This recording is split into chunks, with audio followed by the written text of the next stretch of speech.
Hello everyone. In this video, we shall discuss how to solve quadratic inequalities. So the first step here is to make sure that the inequality is in standard form. So which means that one of the sides is equal to 0. So for this particular example, x squared minus 5x plus 6 is greater than or equal to 0. This is in the standard form.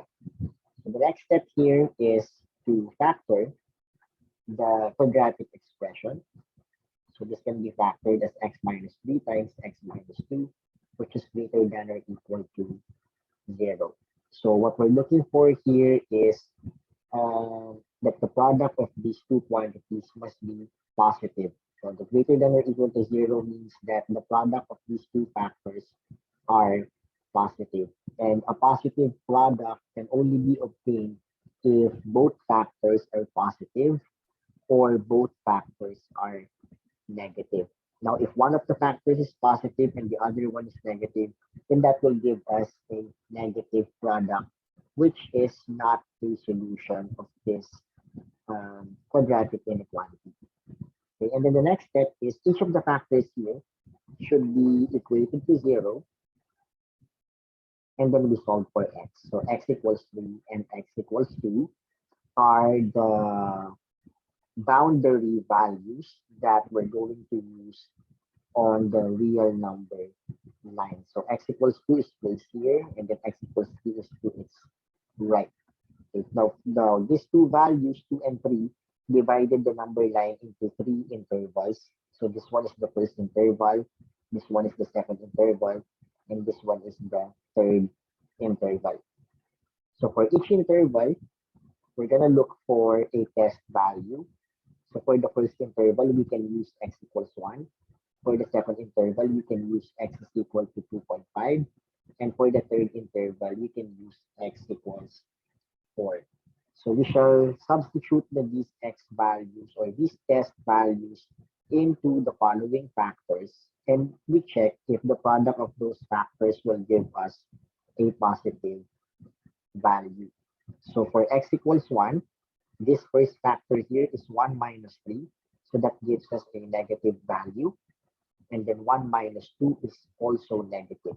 Now, negative times negative is equal to a positive value. So which means that this interval is included in the solution of this quadratic inequality.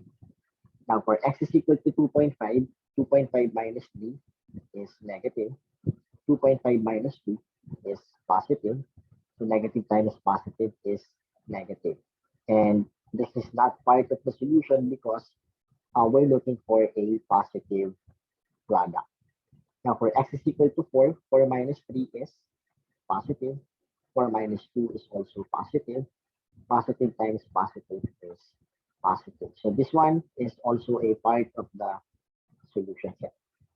Now, the next question is 2 and 3 included in the solution set?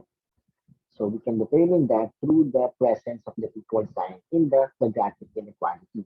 So since the equal sign is present here, then that means that 2 and 3 are included in our solution. And therefore, our solution set here would be from negative infinity up to 2, union 3 up to positive infinity. So that will be negative infinity up to 2. Negative infinity is preceded by a parenthesis. 2 is followed by a bracket symbol. Union 3 up to positive infinity.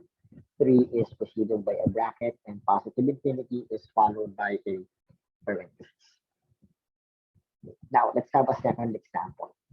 Let's consider 3x plus 1 times x minus 1 is less than 7. Okay, so this one is not in standard form. So which means we need to get the product of 3x plus 1 and x minus 1, and then transpose 7 to the left side. So the product first is 3x squared, and then we have minus 2x. So that's 3x times negative 1 is negative 3x, plus 1 times x is x. That gives us negative 2x. And then 1 times negative 1 is negative 1 is less than 7. Now we transpose 7 to the left side and we get 3x squared minus 2x minus 8 is less than 0. Okay, so now we factor 3x squared minus 2x minus 8. So the factors of 3x squared are 3x and x. And then for the factors of negative 8, we can use minus 2 here and plus 4 here. So let us check the middle term. 3x times negative 2 is negative 6x. 4 times x is positive 4x. So negative 6x plus 4x is negative 2x. So these are the correct factors. Now, since our symbol here is less than 0, then we are looking for a negative product. Okay, so equating 3x plus 4 to 0 and x minus 2 to 0, we get x is equal to negative 4 thirds and x is equal to positive 2. So plotting then on the real number line, negative 4 thirds will occur first and then followed by positive 2. So again, our interval is divided into, our number line is divided into 3 intervals.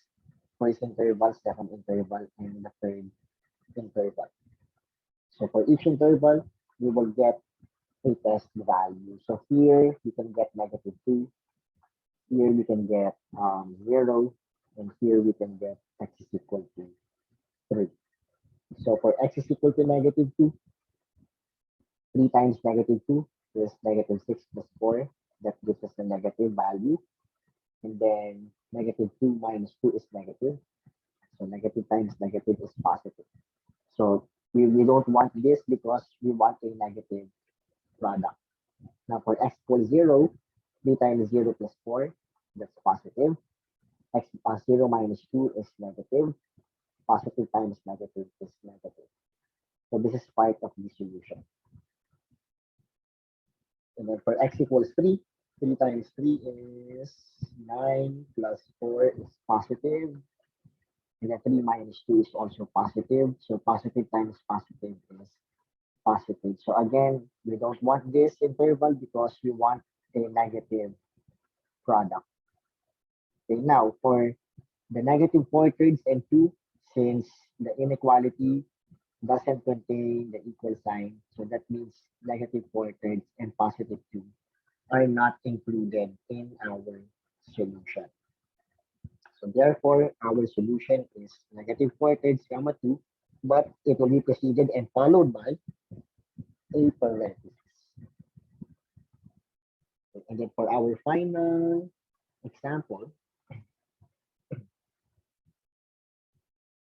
let us consider x squared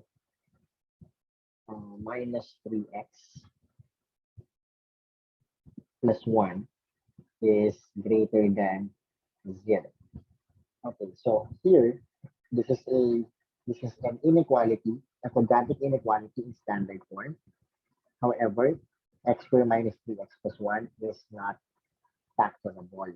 So if it is not factorable, then we can use the quadratic formula to solve this quadratic equation here. So a is equal to 1, b is equal to negative 3, and c is equal to positive 1. So using the quadratic formula, we have negative d plus minus the square root of b squared minus 4ac all over 2a. This gives us x is equal to negative of negative 3 plus minus the square root of negative 3 squared minus 4 times 1 times 1 all over 2 times 1. So this gives us positive 3 plus minus the square root of this one is 9. And then minus 4 times 1 minus 1 is 4. So this gives us 5 over 2. So now our boundaries here would be 3 minus square root of 5 over 2. And then the other one is 3 plus square root of 5 over 2. So we can estimate this, you can use your calculator or you can estimate this thing. So square root of 5 is something that is more than 2. So 3 minus something that is more than 2 will be less than 1. And then something that is less than 1 divided by 2 is uh, less than zero point 0.5. Okay, so this one is something that is less than zero point 0.5, but it is a positive number. So which means that we can use x equals 0 here. And then this one is 3 plus 2 point something, so that's 5 point something divided by 2, which means that this thing is more than 2.5. So for a safe test value, let's use x equals 5. And then here we can use, let's say, x equals 2, because this one is uh, something that is lesser than zero point 0.5. This one is something that is greater than 2.5. Okay, 2.5 or more. So that means 2 is in between these two particular values. So since we want a positive value when we substitute these test values here, then uh, anything that will give us a positive value will be the solution set of our problem. Okay, so since we don't have any factors here, then we can just substitute x equals 0 here. So we get 0 squared minus 3 times 0 plus 1. That gives us 1, okay, which is greater than 0. So which means this is a part of the solution set. Now for x equals 2, that's 2 squared minus 3 times 2 plus 1. That gives us 4 minus 6 is negative 2 plus 1, that's negative 1. But this thing is less than 0. So this is not part of the solution set. Now for x equals 5, we have 5 squared minus 3 times 5 plus 1. So the 25 minus 15 is 10 plus 1 is 11, which is greater than 0. So that means this thing is a part of the solution set. Now for the boundaries, since this is just greater than, then both of these boundaries are not included. So therefore, our solution set will be from negative infinity up to 3 minus square root of 5 over 2, procedure and followed by a parenthesis, union 3 plus square root of 5 over 2, comma, positive infinity, preceded and followed by a parenthesis. So this ends our video about quadratic inequalities. Thank you for listening, and I hope that you can subscribe to my YouTube channel. Thank you.